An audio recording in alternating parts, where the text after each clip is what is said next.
Good morning everyone. Judiciary mission success JMS law classes में आप सभी का स्वागत है। आज हम डिस्कस करेंगे हत्या के अपवाद। ठीक है, तो आज हम उनके लिए डिस्कस करेंगे। तो देखते हैं हत्या के कितने अपवाद हैं। तो हत्या के 5 अपवाद हैं, मैं आपके लिए बता दूं। हत्या यानी एक तरीके से कहें, 2 तरीके से क्वेश्चन आ सकता है। एक तो डायरेक्ट पूछा जाएगा हत्या के अपवाद कितने हैं, तो 5 अपवाद हैं। हमें एक तरीके से मेंस में और प्री और पॉइंट ऑफ व्यू से हमें इसे याद करना है। और एक क्वेश्चन आएगा कि आपराधिक मानववध हत्या नहीं है, यानी culpable homicide is not murder. तो हमें क्या करना है, सेक्शंस 101 के जो अपवाद हैं उनके लिए बताना है कि कब जो कल्पेबल होमिसाइड है वो बनेगा। यदि आप हत्या करते हो तो एक तरीके से मानेंगे हम कि आपराधिक मानववध हत्या नहीं है, हत्या नहीं माना जाएगा, लेकिन ऑफेंस तो माना जाएगा। वो कल्पेबल होमिसाइड के अकॉर्डिंग पनिशमेंट दी जाएगी। जो हमने बताया था कि पनिशमेंट किस सेक्शंस में है कल्पेबल होमिसाइड की, तो सेक्शन 105 में है बीएनएस की 2023 की, जिसमें बताया गया है कि हत्या की कोटि में ना आने वाले आपराधिक मानववध के लिए दंड है। ठीक है, तो देखेंगे हम इसे। तो मैं आपके लिए बता दूं कि 101 के 5 अपवाद हैं। हम एक एक से इसके लिए डिस्कस करते हैं। तो देखते हैं पहला अपवाद क्या बात कर रहा है। पहले अपवाद के लिए आप देखें तो पहले अपवाद की हेडिंग है, एक तरीके से हम देखें कि गंभीर और अचानक प्रकोपन। ठीक है, ऐसी कंडीशंस में हम देखेंगे कि 5 अपवाद में पहला अपवाद है कि गंभीर और अचानक प्रकोपन है। ठीक है, provocation and sudden, grave and sudden provocation. दूसरा बात करता है प्राइवेट डिफेंस, यानी निजी प्राइवेट प्रतिरक्षा की बात की गई है। तीसरा बात करता है पब्लिक सर्वेंट है, लोक सेवक के विरुद्ध प्राइवेट प्रतिरक्षा का अधिकार। फोर्थ है हमारा पेशन और हीट तरीके से, एक तरीके से हम देखें अचानक से झगड़ा आना, अचानक से आवेश आना। ठीक है, और 5 नंबर का है हमारा पर्सन ओन कंसेंट, यदि कोई व्यक्ति अपनी स्वयं की कंसेंट दे देता है, यदि उसकी आयु 18 वर्ष से अधिक है, तो ऐसी कंडीशंस में क्या आप उसकी डेथ कारित कर सकते हो, तो नहीं कर सकते हो। यदि आप ऐसा करते हो तो आपके लिए ऐसा माना जाएगा कि आपने क्या किया है, कल्पेबल होमिसाइड का अपराध किया है। चलिए हम एक्सेप्शन नंबर फर्स्ट के लिए 101 के एक्सेप्शन नंबर फर्स्ट के लिए डील करते हैं, जो हमारा बात करता है गंभीर और अचानक प्रकोपन से संबंधित, यानी ग्रेव एंड सडन प्रोवोकेशन। तो हम उसके लिए डील करते हैं। तो पहला लिखा है इसमें कि आपराधिक मानववध हत्या नहीं है यदि अपराधी उस समय जब वह गंभीर और अचानक प्रकोपन से आत्मसंयम की शक्ति से वंचित हो, उस व्यक्ति की जिसने की वह प्रकोपन दिया था मृत्यु कारित करे या किसी अन्य व्यक्ति की मृत्यु भूल या दुर्घटनावश कारित करे। तो हमने देखा इसमें हम हेडिंग शॉर्ट में याद करने के पॉइंट ऑफ व्यू से हम इसे याद करेंगे गंभीर और अचानक प्रकोपन, यानी हम कहें ग्रेव एंड सडन प्रोवोकेशन। क्या होता है ग्रेव एंड सडन प्रोवोकेशन, हम उसके लिए समझते हैं कि अचानक से, एक तरीके से हम कहें व्यक्ति के लिए अचानक से आपने प्रोवोक किया, उसे अचानक से एक तरीके से कहें गुस्सा आया और उसने क्या किया, किसी व्यक्ति का मर्डर कर दिया। तो ऐसी कंडीशंस में वो कल्पेबल होमिसाइड में ही जाएगा, मर्डर नहीं माना जाएगा, क्योंकि आपने उसे प्रोवोक किया है। एक तरीके से हम इसका इलस्ट्रेशन नंबर देखें, इलस्ट्रेशन नंबर बी बात करता है, हम उसके लिए थोड़ा देखते हैं। इसमें भी क्या है, पहले हम इसे और डिस्कशन करते हैं, फिर इसके इलस्ट्रेशंस पे जाएंगे। पहला इसमें बताया गया है कि आपराधिक मानववध एक तरीके से हम कहें कि हत्या नहीं माना जाएगा। ठीक है, लेकिन कहें हम कि प्रकोपन है, प्रकोपन के भी कुछ अपवाद हैं। तो प्रकोपन के जो अपवाद हैं प्रोवोकेशन के, प्रोवोकेशन इज नॉट मर्डर, तो क्या है वो एक तरीके से कहें हम हत्या माना जाएगा वो एक तरीके से, यदि वो प्रकोपन के अपवाद कहें हम। एक तो हमने गंभीर और अचानक प्रकोपन के अपवाद देखे। ठीक है, उसमें हमने देखा कि अचानक प्रकोपन आ जाता है, व्यक्ति आत्मसंयम की, अपनी सेल्फ कंट्रोल की जो शक्ति है, यदि वो खोकर के कोई व्यक्ति की मृत्यु कारित कर देता है, तो वहां पे क्या है, हत्या ना बन करके वहां कल्पेबल होमिसाइड का अपराध बनता है। ठीक है, या कोई मृत्यु जो भूल या दुर्घटनावश कारित हो जाए, ठीक है, तो क्या माना जाएगा, वो ऐसी कंडीशन में कल्पेबल होमिसाइड में गवर्न होगा। दूसरी हम बात करते हैं आगे की, इसमें अब जो क्या है, अब ऐसी कंडीशंस में यदि कहें हम, यदि प्रकोपन भी कर रहा है कोई व्यक्ति, फिर यदि आप हत्या करते हो, तो ऐसी कंडीशंस में उसे मर्डर में काउंट किया जाएगा, ना कि कल्पेबल होमिसाइड में। देखते हैं हम, पहला बताया गया है किसी व्यक्ति का वध करने या अपहानि करने के लिए अपराधी द्वारा प्रति हेतु के रूप में इप्सित ना हो, स्वेच्छा प्रकोपित ना हो। मतलब कहने का मतलब ये है कि यहाँ पे कोई व्यक्ति स्वयं प्रकोपित नहीं हो सकता है, मतलब कोई ना कोई व्यक्ति उसे प्रवोक करेगा, कोई व्यक्ति स्वयं से प्रोवोक नहीं हो सकता है, ठीक है। दूसरी बात की गई है इसमें, किसी ऐसी बात द्वारा न दिया गया हो जो किसी विधि के पालन में या लोक सेवक द्वारा लोक सेवक की शक्तियों के विधिपूर्वक प्रयोग में की गई हो। दूसरा हम बात कर रहे हैं कि जो एक तरीके से पब्लिक सर्वेंट हैं, यदि पब्लिक सर्वेंट के लिए कोई विधिपूर्ण वो शक्तियों का प्रयोग कर रहे हो तो आप उनके विरुद्ध भी प्राइवेट प्रतिरक्षा का यूज नहीं कर सकते हो। यदि वो नेसेसरी बल का प्रयोग कर रहे हैं, एक तरीके से कहें अपनी शक्तियां के लिए प्रयोग कर रहे हैं जो उन्हें विधि द्वारा दी गई हैं और उन्हें ऐसा ज्ञात हो रहा है, जैसा कि हमने बताया था कि सेक्शन 37 में राइट टू प्राइवेट डिफेंस नहीं है। यदि कोई पब्लिक सर्वेंट है वो अपनी ड्यूटी के लिए एक्सरसाइज कर रहा है, प्रयोग कर रहा है वो अपनी ड्यूटी के दौरान, तो आप पब्लिक सर्वेंट के विरुद्ध प्राइवेट प्रतिरक्षा का अधिकार का प्रयोग नहीं करोगे। तीसरी मैं बात कर रहा हूं सी नंबर क्लॉज, किसी ऐसी बात द्वारा ना दिया गया हो जो प्राइवेट प्रतिरक्षा के अधिकार का विधिपूर्ण प्रयोग में की गई हो। इसमें बात की गई है कि प्राइवेट प्रतिरक्षा के अधिकार में क्या होना चाहिए, दिया जाना। एक तरीके से हम कहें राइट टू प्राइवेट डिफेंस में आप किसी व्यक्ति की मृत्यु कारित कर सकते हो, ठीक है, अपनी सुरक्षा करने के लिए, अपनी संपत्ति की सुरक्षा करने के लिए। क्या किसी व्यक्ति के लिए भी आप मार सकते हो? हाँ, यदि वो सेक्शन 38 की कंडीशंस के में आता है तो आप किसी व्यक्ति के लिए मार भी सकते हो, ठीक है, तब अपराध नहीं माना जाएगा। लेकिन यहाँ लिखा है कि प्राइवेट प्रतिरक्षा के अधिकार में इसमें बल वगैरह का यूज किया जाएगा। कितना बल प्रयोग किया जाएगा तो मैं आपके लिए बता दूं, नेसेसरी बल का प्रयोग किया जाता है, अननेसेसरी काउंट नहीं होगा। उसके बाद इसका स्पष्टीकरण बात कर रहा है कि प्रकोपन इतना गंभीर और अचानक था या नहीं, यह अपराध को हत्या की कोटि में जाने से बचा दे, यह तथ्य का प्रश्न है। कोई चीज अचानक है, गंभीर और अचानक है या नहीं, तो ऐसी कंडीशंस में यह क्वेश्चंस ऑफ फैक्ट माना जाएगा, तथ्य का क्वेश्चंस माना जाएगा। इसके बारे में अब हम कुछ इलस्ट्रेशंस हैं उनके लिए देखते हैं, जो किस किस इलस्ट्रेशंस है वो किस किस सेक्शन से डील करता है, एक तरीके से कहें हम इसके कौन कौन से परंतक से डील करता है। तो जो पहला इलस्ट्रेशंस है जो बात कर रहा है, एक तरीके से स्वेच्छा प्रकोपित नहीं हो सकता है कोई व्यक्ति, ठीक है। तो हम देखते हैं, पहले एक इलस्ट्रेशंस देखते हैं हम हत्या के बारे में, ग्रेव एंड सडन प्रोवोकेशन के बारे में, कि का को माँ गंभीर और अचानक प्रकोपन देता है। का और माँ को क्या कर रहा है, गंभीर तरीके से प्रकोपन कर रहा है। का इस प्रकोपन से माँ पर पिस्तौल चलाता है, जिसमें ना तो उसका आशय या का जो समीप ही है किंतु दृष्टि से बाहर है वध करने का है, और ना वह यह जानता है कि संभावना है कि वह या का वध कर दे। का या का वध कर देता है। यहाँ का ने मृत्यु नहीं की है किंतु केवल आपराधिक मानव वध का प्रयोग किया है। इसमें इलस्ट्रेशंस में आपके लिए प्रॉब्लम समझ में आ रहा होगा, इसमें क्यों हत्या नहीं मानी गई है, इसमें केवल कल्पेबल होमिसाइड का माना गया है। क्योंकि इसे इसलिए कल्पेबल होमिसाइड का माना गया है क्योंकि जो गंभीर और अचानक प्रकोपन से आपने हत्या की है और उस व्यक्ति की हत्या ना होते हुए किसी दूसरे व्यक्ति की हो गई हत्या, तो ऐसी कंडीशंस में इसमें केवल कल्पेबल होमिसाइड की कैटेगरी में माना जाएगा, ना कि हत्या की में। दूसरी हम बात करते हैं, इसमें बताया गया है, एक तरीके से हम देखें कि इसमें हत्या बताया गया है, एक इलस्ट्रेशंस के लिए मैं डील करता हूं। या द्वारा दिए गए प्रकोपन के कारण प्रदीप के आवेश में माँ का जो या का बालक है जानबूझकर वध करता है, यह हत्या है। क्या हुआ, या द्वारा दिए गए कोई प्रकोपन था, अब उसने प्रकोपन किया तो माँ एक व्यक्ति था, तो माँ ने क्या किया, एक तरीके से हम देखें, या के बालक के लिए जानबूझकर वध कर दिया, ठीक है। तो यहाँ पे उसने हत्या की क्योंकि प्रकोपन ए ने दिया था, तो आप ए के लिए मारते, आपने उसके बालक के लिए मारा है, जबकि बालक ने तो कोई कार्य नहीं किया, अपराध ही नहीं किया, आपने तो बिना फिजूल के बालक के लिए मारा है, तो यहाँ पे हत्या का अपराध माना जाएगा।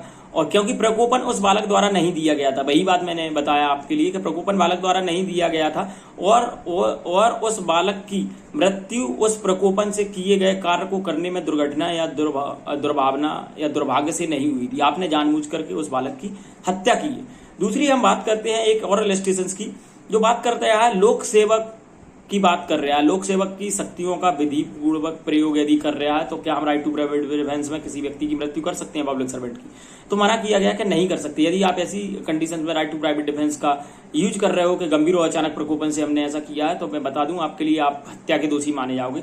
इसमें एक व्यक्ति था, उसने क्या किया था, एक व्यक्ति को अरेस्ट किया। अब अरेस्ट करते समय उस जिस व्यक्ति के लिए अरेस्ट किया पब्लिक सर्वेंट ने, तो उसे गुस्सा आ गया, एक तरीके से गंभीर और अचानक प्रकोपन हुआ, उसने सारी चीजें पब्लिक सर्वेंट ने बताई कि आपने ये अपराध किया है, इसीलिए मैं आपको अरेस्ट करने आया हूं। उसने जानबूझ करके उस पब्लिक सर्वेंट के लिए हत्या कर दी, तो आपके लिए मर्डर के लिए दोषी माना जाएगा। ठीक है। एक और इलस्ट्रेशन बात कर रहा है कि जो मजिस्ट्रेट वगैरह हैं, यदि कोई ट्रायल वगैरह चल रही है और उसने कहा एक साक्षी से कि मैं आपके किसी भी साक्ष्य पर विश्वास नहीं करता, और साक्षी ने क्या किया, एक तरीके से हम कहें उसने उस मजिस्ट्रेट की हत्या कर दी, तो ऐसी कंडीशंस में अचानक आवेश की तीव्रता में आकर के यदि उसने हत्या की है तब भी यहाँ पे हत्या का अपराध बनेगा, ना कि कल्पेबल होमिसाइड का। दूसरी हम और एक इलस्ट्रेशन के लिए देखते हैं, इसमें या की नाक खींचने का प्रयत्न का करता है। ठीक है। या प्राइवेट प्रतिरक्षा के प्रयोग में ऐसा करने से रोकने के लिए का को पकड़ लेता है, परिणाम स्वरूप का को अचानक और तीव्र आवेश आ जाता है, वह या का वध कर देता है, यह हत्या है। ठीक है। क्योंकि प्रकोपन ऐसी बात द्वारा दिया गया था जो प्राइवेट प्रतिरक्षा के अधिकार के प्रयोग में की गई थी। राइट टू प्राइवेट डिफेंस में भी यदि आप किसी व्यक्ति की हत्या करते हो तो ऐसा माना जाएगा कि आपने हत्या का अपराध किया है। ठीक है। इतना हमने देखा, इतना राइट टू प्राइवेट डिफेंस गंभीर और अचानक प्रकोपन के लिए देखा। अब एक बहुत ही महत्वपूर्ण केस आया था इस पे, इसके लिए आपके लिए याद करना है और इसे मेंस में लिख के आना है। के.एम. नानावटी वर्सेस, एक तरीके से हम कहें महाराष्ट्र राज्य, 1962 का केस है। इसके लिए हमें याद करके चलना है क्योंकि के.एम. नानावटी वर्सेस महाराष्ट्र राज्य 1962 का केस है। वो एक मूवी आई थी रुस्तम, आपने देखा होगा। रुस्तम मूवी पे एक केस बेस्ड ऑन था। उसमें बताया गया था कि भाई गंभीर और अचानक प्रकोपन की कंडीशंस के लिए उसमें बताया गया था कि उच्चतम न्यायालय ने निर्धारित किया गया था कि प्रकोपन उस समय अचानक और गंभीर माना जाएगा जब वह यह निष्कर्ष निकलता है। नीचे 4 पॉइंट डिस्कस किए गए थे। क्या निष्कर्ष निकलता है जब आप गंभीर और अचानक प्रकोपन का लाभ लिख सकते हो? पहला आता है कि ये एक युक्तियुक्त व्यक्ति उन परिस्थितियों में जिनमें अभियुक्त था उसका आत्म संयम खो बैठा है। यानी जो व्यक्ति है, जो एक्यूज्ड व्यक्ति है, वो अपना आत्म संयम खो बैठा है। आत्म संयम का मतलब होता है वो बिना सोचे समझे ऐसा कार्य कर दे, इमीडिएटली, तुरंत, सोच समझ के नहीं, प्लानिंग वगैरह नहीं कर रहा है। उसमें भी यही हुआ था, अक्षय कुमार की मूवी थी, तो उसने तुरंत उस व्यक्ति के लिए मारा था, वो प्लानिंग वगैरह, ये सारी चीजें क्या है कि उसमें बताई गई है मूवी में। दूसरा बात करता है कि घटनाग्रस्त व्यक्ति की स्थिति, उस पर भी विचार करने से ऐसा निकलता हो कि वह व्यक्ति आत्मसंयम खो बैठा है। उसकी जो घटना स्थिति है, जो घटनाग्रस्त व्यक्ति की स्थिति से भी हम पता लगा सकते हैं किसी गंभीर अचानक प्रकोपन आया था या इसने जानबूझ के ऐसा अपराध किया है। तीसरा और पॉइंट आया था इसमें, मृत्यु स्पष्टता उस समय और प्रकोपन का परिणाम हो। मृत्यु मतलब उस समय होना चाहिए जिस समय सामने वाले ने प्रकोपन किया, उसी समय आपने इमीडिएटली आकर के उसकी मृत्यु कर दी। उसके बाद 4th पॉइंट बताता था इसका, प्रकोपन अचानक एवं गंभीर था। प्रकोपन क्या था? सडन था और एक तरीके से ग्रीवियस था। आपके लिए तुरंत गुस्सा आया, उसने कोई ऐसा वर्ड कहा या कोई ऐसी चीज कही, आपके लिए तुरंत से गुस्सा आना चाहिए। उसके बाद इसमें एक और केस आया था, चेतराम बनाम भारत संघ वाला केस था 1963।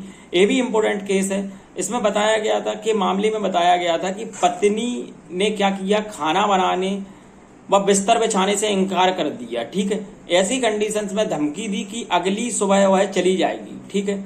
उसने कह दी अपने पति से कि मैं अगली सुबह आपके पास नहीं रहूंगी, मैं अपने मायके चली जाऊंगी। तो ऐसी कंडीशंस में तब पति के सीने पर लात मार दी पत्नी ने।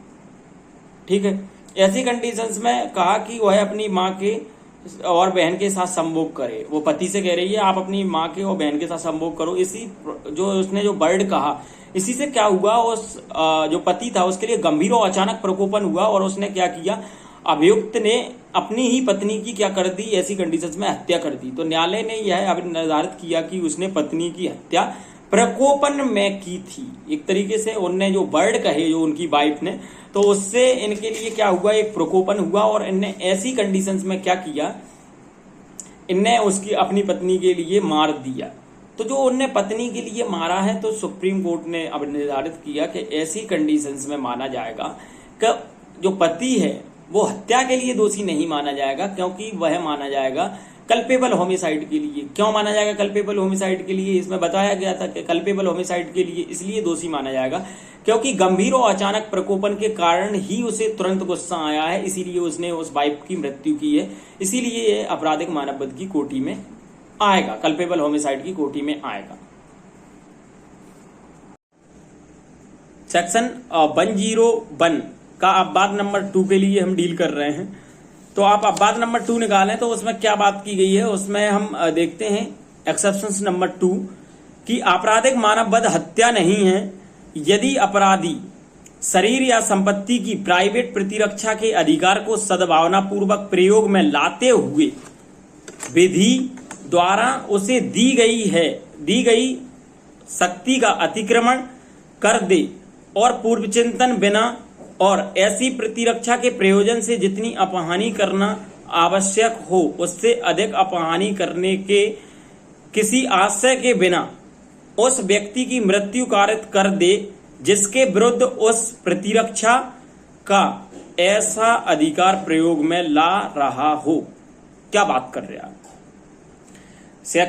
एक तरीके से हम अपवाद नंबर 2 के लिए आप समझें, अपवाद नंबर 2 पे आप अंडरलाइन करें शरीर की प्राइवेट प्रतिरक्षा का अधिकार, राइट टू प्राइवेट डिफेंस, ठीक है, बॉडी एंड प्रॉपर्टी, इसे अंडरलाइन करना है, ये हेडिंग है। ठीक, अब हम आगे डील करते हैं इसके लिए कि आपराधिक मानववध हत्या नहीं है। ये सारे एक्सेप्शंस में यही लाइन आएगी, आपराधिक मानववध हत्या नहीं है। तो आप इसे याद कर लें, culpable homicide is not murder, या हत्या के अपवाद आ सकते हैं। तो हमें यही क्वेश्चंस लिखना है, कंफ्यूज नहीं होना है। ठीक है, अब अपराधी क्या कर रहा है, शरीर या प्राइवेट प्रतिरक्षा के अधिकार का सद्भावनापूर्वक प्रयोग में लाते हुए क्या कर रहा है, एक तरीके से जो उसे विधि द्वारा शक्ति दी गई है प्राइवेट प्रतिरक्षा के अधिकार में, उस शक्ति का क्या कर रहा है सामने वाला व्यक्ति, अतिक्रमण कर रहा है, या पूर्व चिंतन बिना, यानी बिना कुछ सोचे समझे। ठीक है, प्रतिरक्षा के प्रयोग से जितनी अपहानि करना आवश्यक हो उससे अधिक अपहानि कर दे।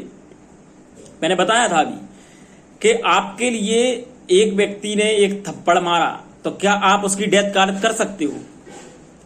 भले ही शरीर की प्राइवेट प्रतिरक्षा के अधिकार में आपके लिए है राइट टू प्राइवेट डिफेंस, क्या हम एक्सीड कर सकते हैं? क्या हम अधिक बल प्रयोग कर सकते हैं? नहीं कर सकते हैं, क्योंकि सेक्शन 37 का आप क्लॉज 2 देखें, उसमें स्पष्ट बताया गया है कि शरीर की प्राइवेट प्रतिरक्षा में उतना बल प्रयोग किया जाएगा जितना नेसेसरी है।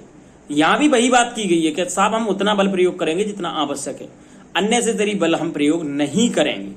ठीक, अब आगे बात की गई है इसमें, उससे अधिक अपहानि कारित करने के आशय के बिना, यानी विदाउट इंटेंशन हम ऐसा बल का प्रयोग कर रहे हैं और किसी व्यक्ति की मृत्यु कारित कर देता है जिसके विरुद्ध वह प्राइवेट प्रतिरक्षा का ऐसा अधिकार प्रयोग में ला रहा है, मतलब वो प्राइवेट प्रतिरक्षा के अधिकार का प्रयोग कर रहा है। तो ऐसी कंडीशंस में बताया गया है कि हम कितना बल प्रयोग करेंगे। तो इसमें बताया गया कि राइट टू प्राइवेट डिफेंस ऐसा नहीं है कि आपके लिए पूर्ण रूप से एक तरीके से कहें हम कुछ भी कर सकते हैं, तो नहीं, उसमें भी रिस्ट्रिक्शन है राइट टू प्राइवेट डिफेंस में। कौन सा सेक्शन रिस्ट्रिक्शन बात करता है? सेक्शन 37। ये वाला कौन सा सेक्शन से डिलीट कर रहा है? Section 37 clause 2।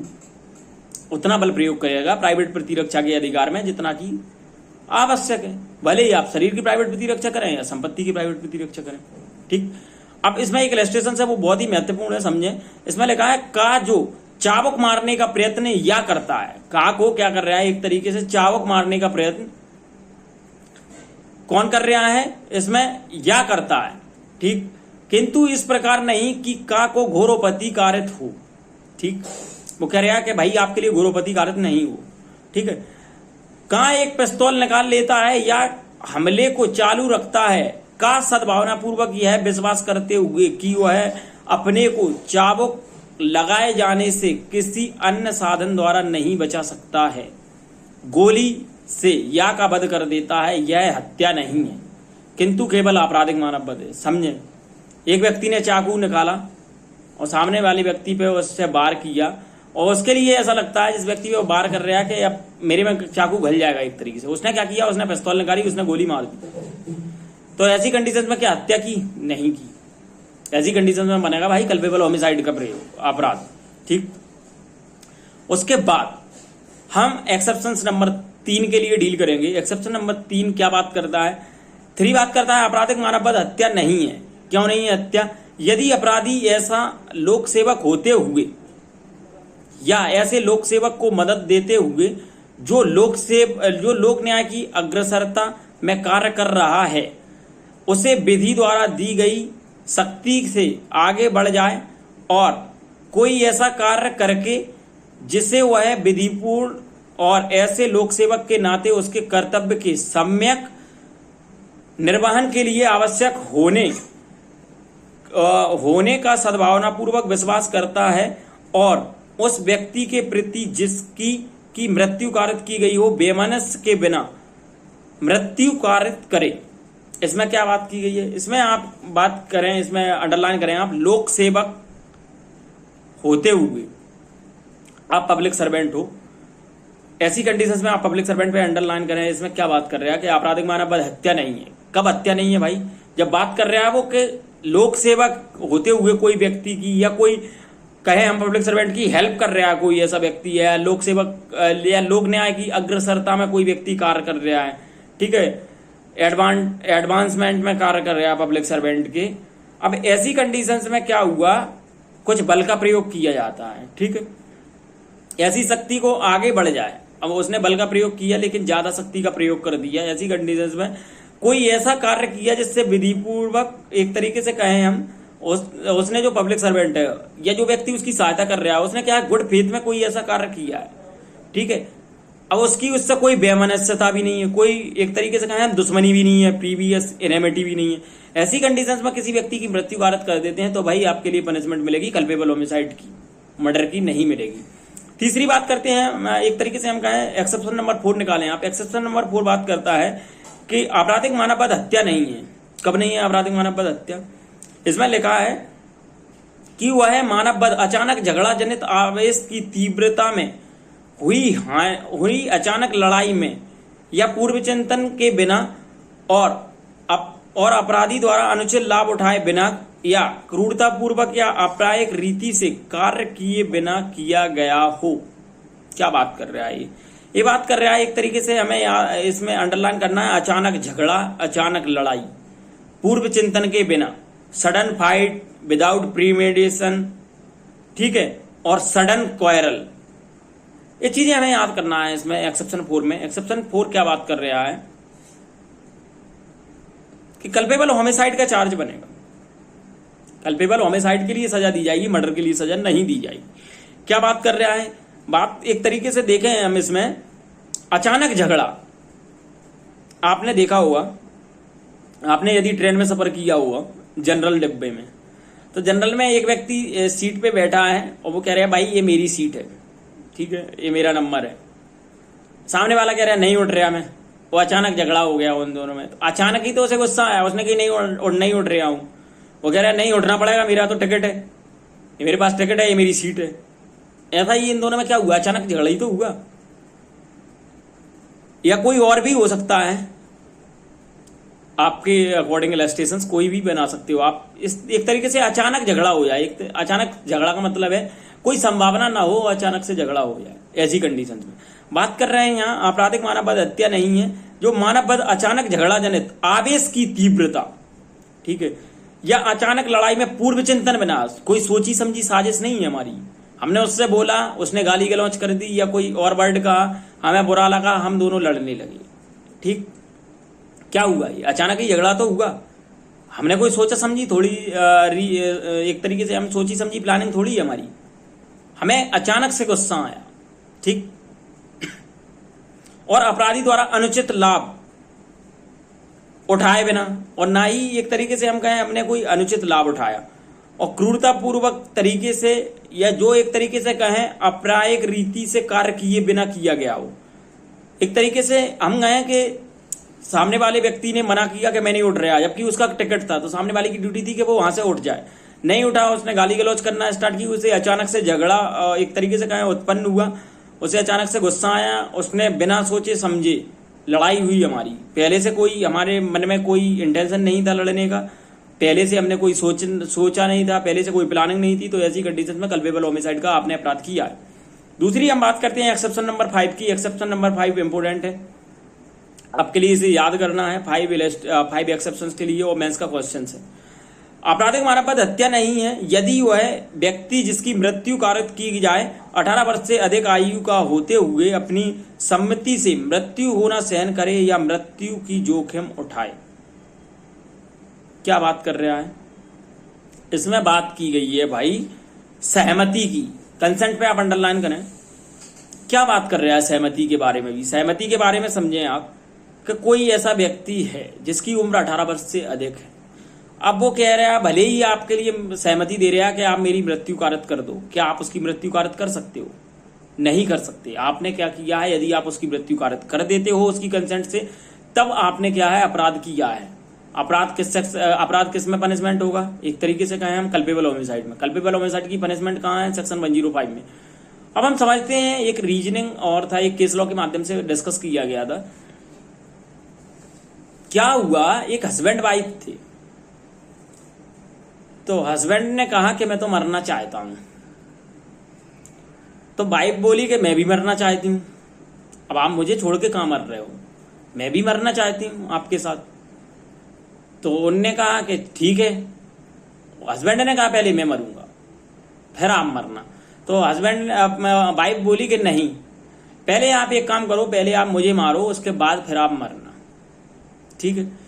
अब ऐसी कंडीशंस में क्या हुआ कि हस्बैंड ने एक तरीके से उसने कंसेंट दे दी वाइफ ने। अब हस्बैंड ने क्या है, अपनी वाइफ के लिए एक तरीके से कहे मार डाला, या एक तरीके से वो लटक गई उसकी वाइफ। अब ऐसी कंडीशन में जो हस्बैंड है वो नहीं मर पाया, वाइफ तो मर गई, इतने में पुलिस आ गई, या उसका एक तरीके से कहे माइंड चेंज हो गया, वो नहीं मरा हस्बैंड। ऐसी कंडीशंस में माना गया कि भाई ऐसी कंडीशंस में आपने कल्पेबल होमिसाइड का अपराध कर दिया। भले ही सामने वाले ने आपके लिए कंसेंट दे दी है, लेकिन फिर भी आप किसी व्यक्ति की डेथ नहीं कर सकते हो। ये हमने जनरल एक्सेप्शन में भी पढ़ा था कि कोई कंसेंट दे दे तो क्या आप उसकी मृत्यु कारित कर सकते हो? नहीं कारित कर सकते हो, ठीक है। तो यहाँ भी इसके एक्सेप्शन 5 थे जो हमने डिस्कस किए हैं। इसका एक इलस्ट्रेशन और है, वो और समझें एक्सेप्शन नंबर 5 का। इसमें लिखा है, या को जो एक बालक है उकसाकर का उससे स्वेच्छा आत्महत्या करवाता है, यहाँ कम उम्र होने के कारण या अपनी मृत्यु के लिए सम्मति देने में असमर्थ था, इसलिए का ने हत्या के दुष्प्रेरण किया है। यानी 18 वर्ष से कम आयु का कोई बालक है, तो वहां पे बात कर रहे हैं, एक तरीके से कोई बालक की बात कर रहे हैं, तो वहां पे आपने हत्या के दुष्प्रेरण का अपराध किया, abetment of suicide, abetment of एक तरीके से मर्डर, ठीक है। उकसाने का अपराध माना जाएगा। और यदि 18 वर्ष से अधिक है तो भाई कल्पेबल होमिसाइड में कवर होगा ऑफेंस, ठीक। अब इसके बाद हम बात कर रहे थे सेक्शन 102 की मैंने अभी और एक इलस्ट्रेशन से कंफर्मेशन करके बताया था 102 क्या बात कर रहा है। 102 के लिए देखें आप, जिस व्यक्ति की मृत्यु कारित करने का आशय था उससे भिन्न किसी व्यक्ति की मृत्यु कारित करके आपराधिक मानव वध का प्रयोग करना। यानी जिस व्यक्ति के लिए मारने का आशय था उससे भिन्न किसी व्यक्ति के लिए मर गया, ऐसी कंडीशंस में आपने कौन सा अपराध कर दिया? आपने सेक्शन 102 के अकॉर्डिंग अपराध कर दिया। समझते हैं हम इसकी रीजनिंग क्या कहती है कि यदि कोई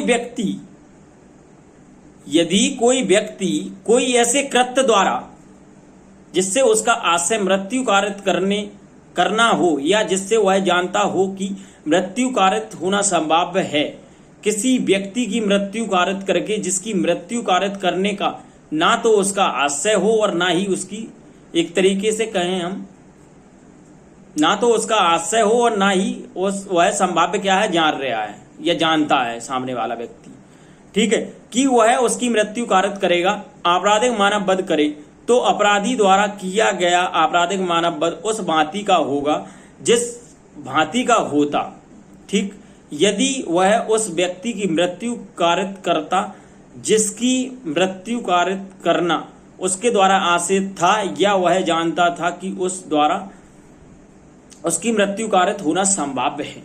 समझें क्या बात कर रहे हैं। इसमें लिखा है सेक्शन 102 में कि जिस व्यक्ति की मृत्यु कारित करने का आशय था ना, समझें आप, ए नामक व्यक्ति की मृत्यु कारित करने का कोई व्यक्ति का आशय था, उसने ए के लिए मारने के आशय से गोली चलाई, गोली बी में जाके गल गई, बी की डेथ हो गई। कौन सा, किस सेक्शन में अपराध किया आपने? 102 के अकॉर्डिंग अपराध किया। इसके लिए मैं और समझाता हूं। 102 के लिए एक तरीके से कहें हम, इसमें ट्रांसफर ऑफ मैलिस, विदेश का सिद्धांत लागू होता है।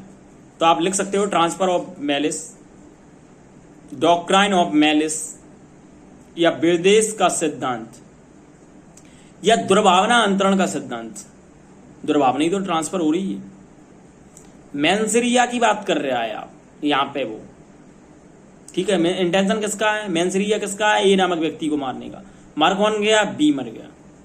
आपने किस सेक्शन के अकॉर्डिंग अपराध किया है? 102 के अकॉर्डिंग। समझते हैं इसकी पूरी रीजनिंग क्या बात कर रही है। इसकी रीजनिंग के लिए देखें आप कि यदि कोई व्यक्ति क्या कार्य कर रहा है ऐसी कंडीशन में, इसके लिए मैं इलस्ट्रेशन से समझा देता हूं। ना ही सामने वाले व्यक्ति के लिए, जिस व्यक्ति के लिए कोई व्यक्ति मारने का एक तरीके से कहें, जो मरा है ना व्यक्ति, उसके लिए उसे मारने का कोई इंटेंशन नहीं था, ना कोई नॉलेज थी। वो तो अचानक से उसने गोली चलाई, अचानक से वो बीच में आ गया, भाई वो मारा गया। मेरा तो उसे मारने का आशय था ए के लिए, बी बीच में आ गया तो मर गया। तो ऐसी कंडीशंस में यहाँ पे बात की गई है। यहाँ पे हम एक इलस्ट्रेशन समझते हैं, उसके माध्यम से आपके लिए क्लियर हो जाएगा। ट्रांसफर ऑफ मैलिस के नाम से जाना जाता है सेक्शन 102 के लिए, और इस पर कई बार एक तरीके से कहें हम सिद्धांत के रूप से भी इसे पूछा जा सकता है।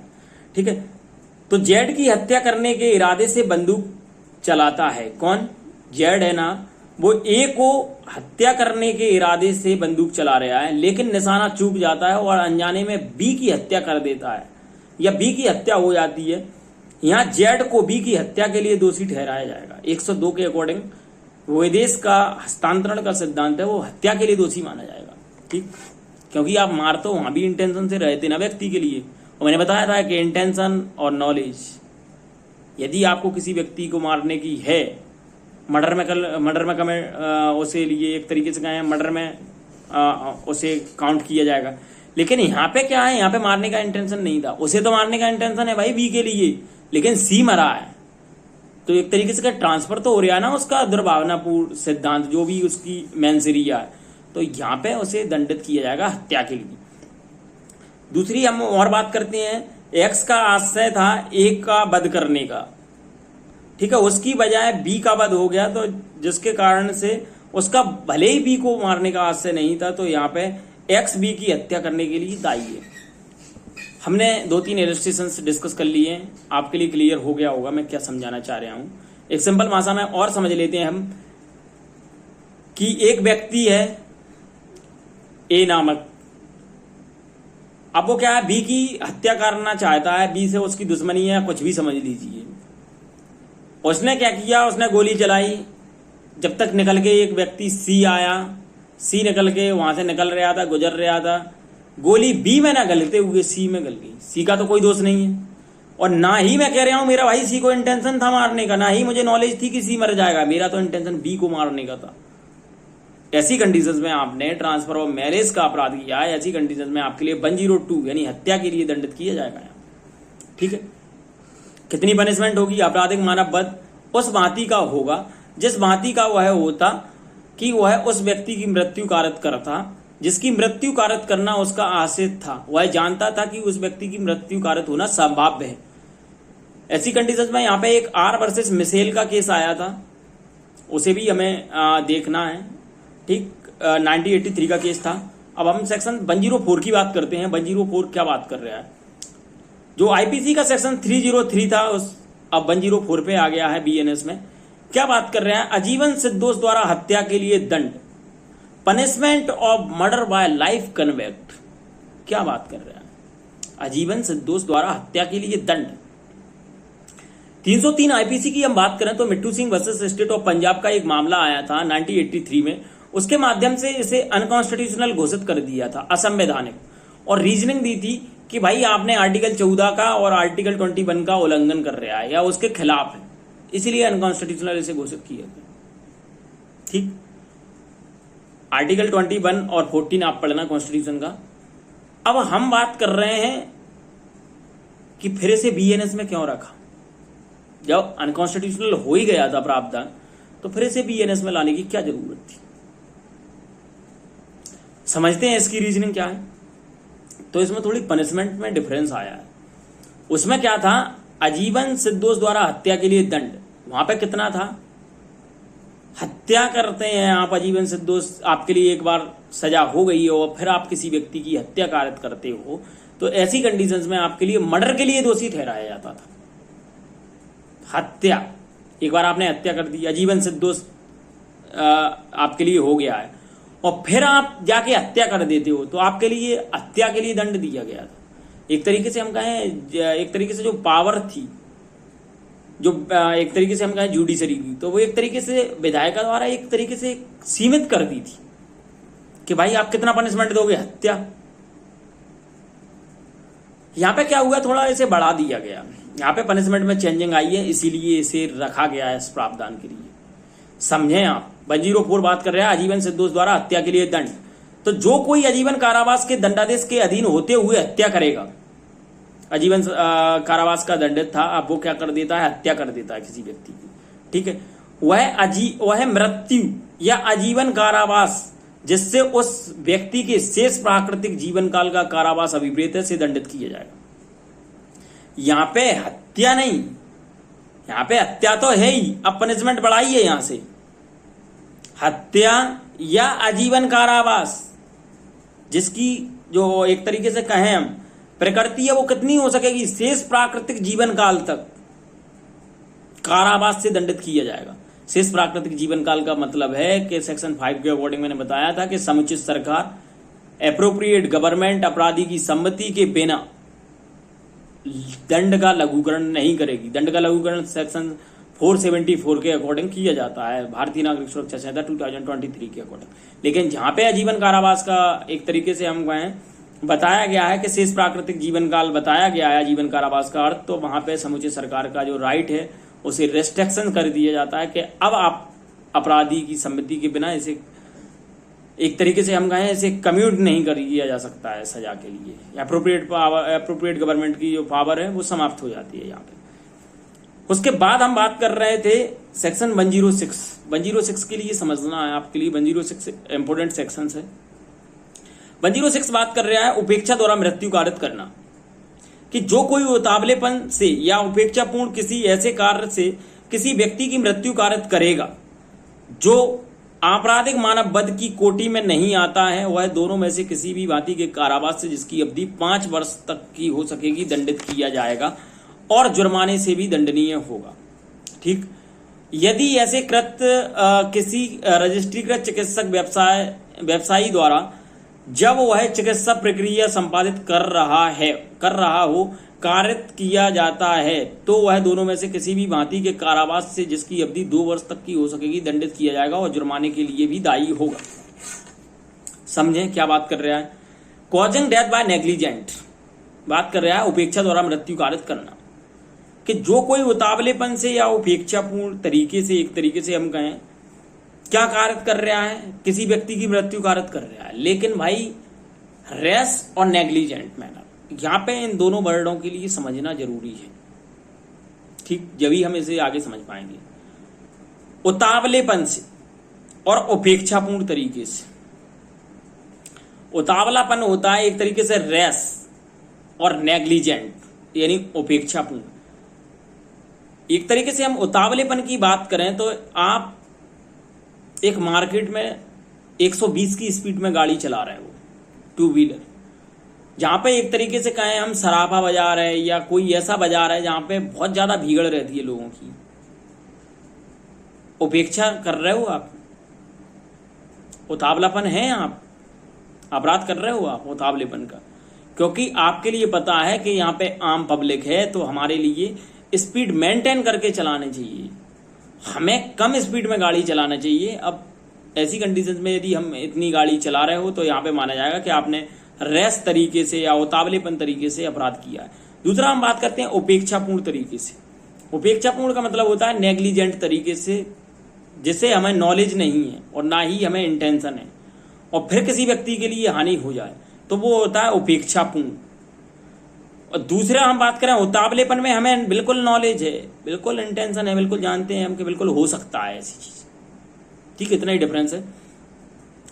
और जो अपराध क्या है कल्पेबल होमिसाइड की कोटि में नहीं आ रहा तो भाई वहां पे उसे 106 के अकॉर्डिंग उपेक्षा द्वारा मृत्यु कारित करने में काउंट किया जाएगा, जिसमें दोनों में से किसी भी भांति के कारावास से जिसकी अवधि 5 वर्ष तक की हो सकेगी और जुर्माना दिया जाएगा, प्लस वाला जुर्माना है यहाँ पे।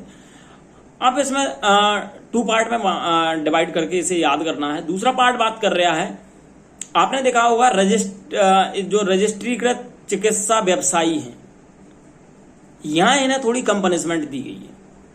यहां पे बताया गया है कि यदि आप ऐसी चिकित्सक प्रक्रिया द्वारा कोई ऐसा कार्य कर रहे हो, संपादित कर रहे हो और ऐसी कंडीशंस में किसी के लिए रेस और नेग्लिजेंट हो जाती है तो ऐसी कंडीशंस में हम कहें कि आपके लिए कितनी पनिशमेंट होगी, तो दोनों में से किसी भी भांति के कारावास से जिसकी अवधि 2 वर्ष तक की हो सकेगी दंडित किया जाएगा, प्लस फाइन है यहाँ भी।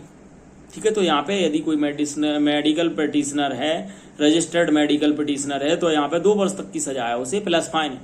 दूसरी हम बात करें रजिस्टर्ड मेडिकल पिटिशनर क्या है, उसका एक एक्ट है 2019 का, और उस एक्ट का नंबर याद रखना है हमें।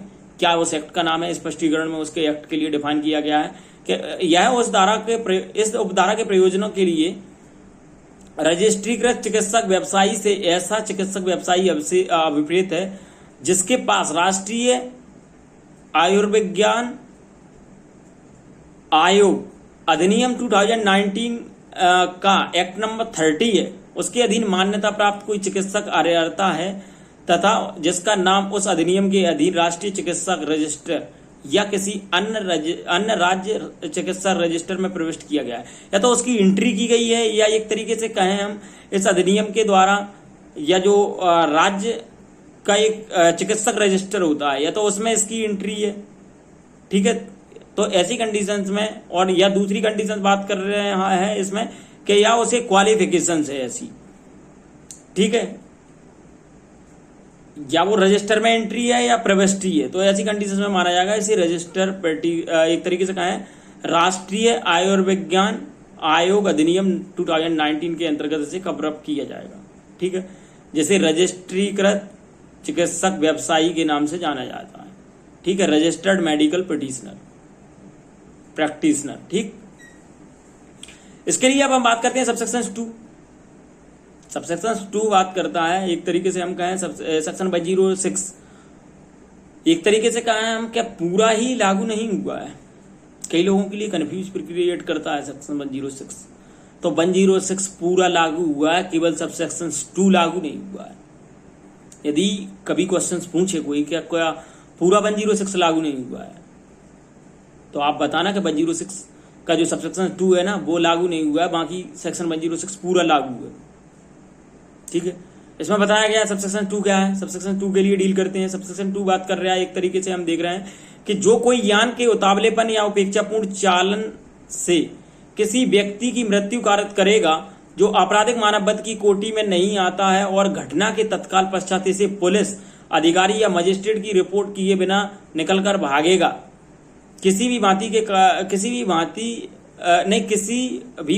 के ऐसी अवधि के कारावास से जो 10 वर्ष तक हो सकेगा दंडित किया जाएगा और जुर्माने के लिए भी दायी होगा। क्या बात कर रहा है ये बात कर रहा है एक तरीके से जो ट्रक ड्राइवर वगैरह की हड़ताल हुई थी, बताया गया था कि भाई मृत्यु एक तरीके से 10 वर्ष या जुर्माना।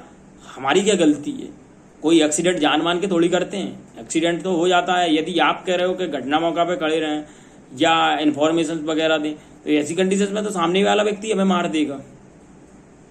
जिस व्यक्ति की मृत्यु हुई है उसकी फैमिली वाले हमें मार देंगे या जनता हमें मार देगी।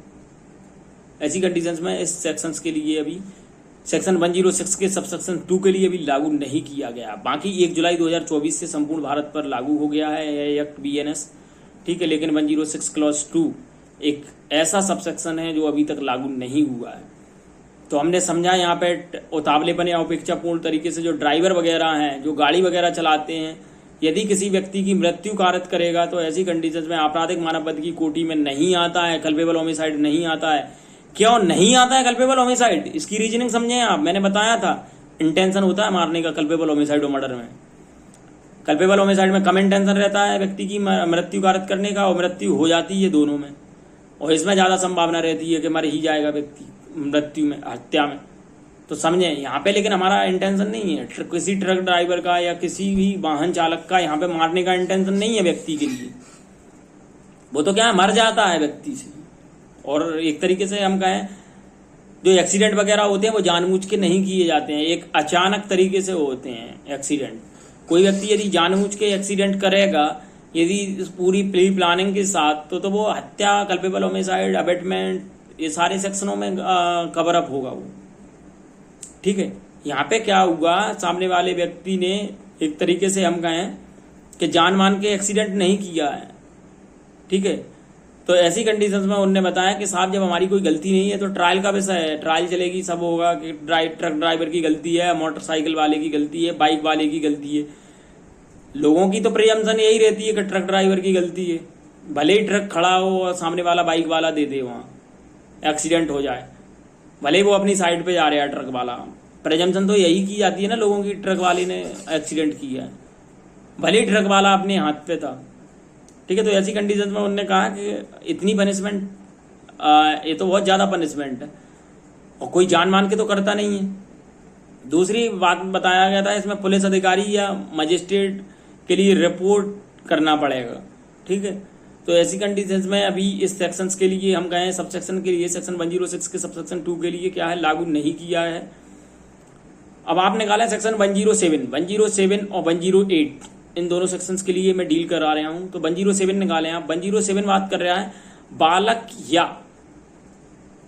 विकृतचित व्यक्ति की आत्महत्या का दुष्प्रेरण। एक तरीके से 107 और 108 दोनों ही अबेटमेंट की बात कर रहे हैं।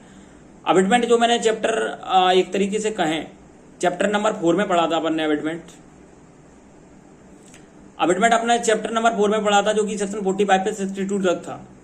तो इसमें यदि किसी व्यक्ति के लिए आत्महत्या के लिए उकसा रहे हैं तो 107 और 108 यदि किसी व्यक्ति के लिए आत्महत्या के लिए उकसा रहे हैं तो 108 का अपराध बनेगा। वहां पे ये सेक्शंस नहीं है, इन्हें सेपरेट अलग से सेक्शंस बताए गए हैं, तो इसीलिए यहाँ पे इन्हें रखा है। तो अबेटमेंट वाले चैप्टर से आप इसे कनेक्ट कर सकते हो। और कभी भी एक तरीके से हम कहें, जब तक एलिमेंट सेक्शन 45 के नहीं होंगे, जब तक एक तरीके से कहूं मैं 107 और 108 के लिए प्रूव नहीं किया जा सकता है, क्योंकि अबेटमेंट में तो उकसाने के तो आपके लिए बताना पड़ेगा ना, उकसाना तो आपके लिए प्रूव करना पड़ेगा ना कि सामने वाले व्यक्ति ने मुझे उकसाया है। आपके लिए 45 के 3 एलिमेंट बताए थे, वो प्रूव करना पड़ेंगे। ठीक, अब मैं बात कर रहा था सेक्शन 107 की। तो 107 बात कर रहा है बालक या विकृतचित व्यक्ति की आत्महत्या का दुष्प्रेरण। यदि कोई बालक क्या विकृतचित व्यक्ति या मत्ता की अवस्था में कोई व्यक्ति आत्महत्या करता है तो कोई ऐसी आत्महत्या को करने के लिए दुष्प्रेरण करेगा तो वह मृत्यु या आजीवन कारावास से, ऐसी अवधि के कारावास से जो 10 वर्ष तक की हो सकेगी, दंडनीय होगा और जुर्माने के लिए भी दायी होगा। यहाँ पे यदि आप क्या कर रहे हो, किसी बालक के लिए उकसा रहे हो या किसी चित्र व्यक्ति के लिए यानी अनसाउंड माइंड व्यक्ति के लिए, या इसमें एक और वर्ड यूज किया मत्ता वाले व्यक्ति के लिए यानी इंटॉक्सिकेशन से, यदि आप ऐसे व्यक्ति के लिए एक तरीके से कहें हम आत्महत्या यानी सुसाइड करने के लिए उकसा रहे हो, सामने वाला व्यक्ति सुसाइड कर लेता है, तो आपने कौन सा अपराध किया? आपने सेक्शन 107 के अकॉर्डिंग अपराध किया है। ठीक है, बालक वाले प्रावधान में अपने लिए जो इंडेक्स बनाया था उसमें इसे कनेक्ट करके लिखना है। इसके बाद कितनी पनिशमेंट होगी भाई? पनिशमेंट बताया गया है तो वह मृत्यु या आजीवन कारावास से, ऐसी अवधि के कारावास से जो 10 वर्ष तक की हो सकेगी, दंडनीय होगा और जुर्माना होगा। ठीक है, ऐसी कंडीशंस में 107 के लिए यदि हम 2 तरीके से इसमें बताया गया है। यदि बालक के लिए या एक तरीके से कहें हम अनसाउंड माइंड पर्सन है, किसी बालक के लिए आप उकसा रहे हो, या अनसाउंड माइंड पर्सन है, या एक तरीके से कहें हम इंटॉक्सिकेशन वाले बालक के लिए आप उकसा रहे हो और वो व्यक्ति क्या है सुसाइड कर लेता है आपके उकसाने में आकर के, तो ऐसी कंडीशंस में आपने क्या है सेक्शन 107 के अकॉर्डिंग अपराध किया है, तो आपके लिए पनिशमेंट मिलेगी 107 में। अब हम बात करते हैं सेक्शन 108 की। 108 बात कर रहा है आत्महत्या का दुष्प्रेरण। आत्महत्या का दुष्प्रेरण के लिए समझे आप सेक्शन 109 बात करता है। 108 क्या बात कर रहा है कि आत्महत्या का दुष्प्रेरण, abetment of suicide. Abetment of suicide क्या है समझते हैं हम। अबेटमेंट ऑफ सुसाइड के लिए यदि कोई व्यक्ति आत्महत्या करता है, जो कोई ऐसी आत्महत्या का दुष्प्रेरण करेगा वह दोनों में से किसी भी भांति के कारावास से जिसकी अवधि 10 वर्ष तक की हो सकेगी प्लस जुर्माना से के लिए दायी होगा।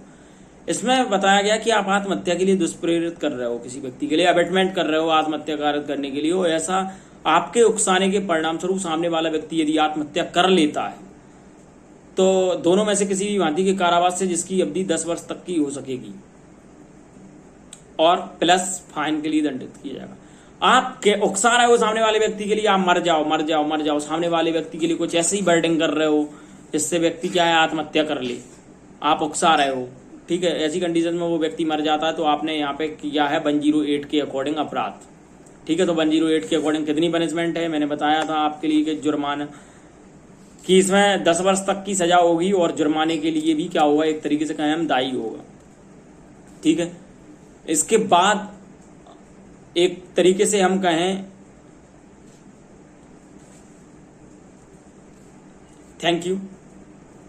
अभी तक हमने एक तरीके से कहें judiciary mission success GMS law classes की यदि क्लासेस आपके लिए एमपी एडीपीओ एवं एमपी सिविल जज एवं अदर जुडिशरी एग्जाम के रिलेटेड क्लासेस हैं, यदि आपके लिए हमारी क्लासेस अच्छी लगें तो प्लीज़ हमारे चैनल के लिए like, share, subscribe and comment जरूर करें। Thank you.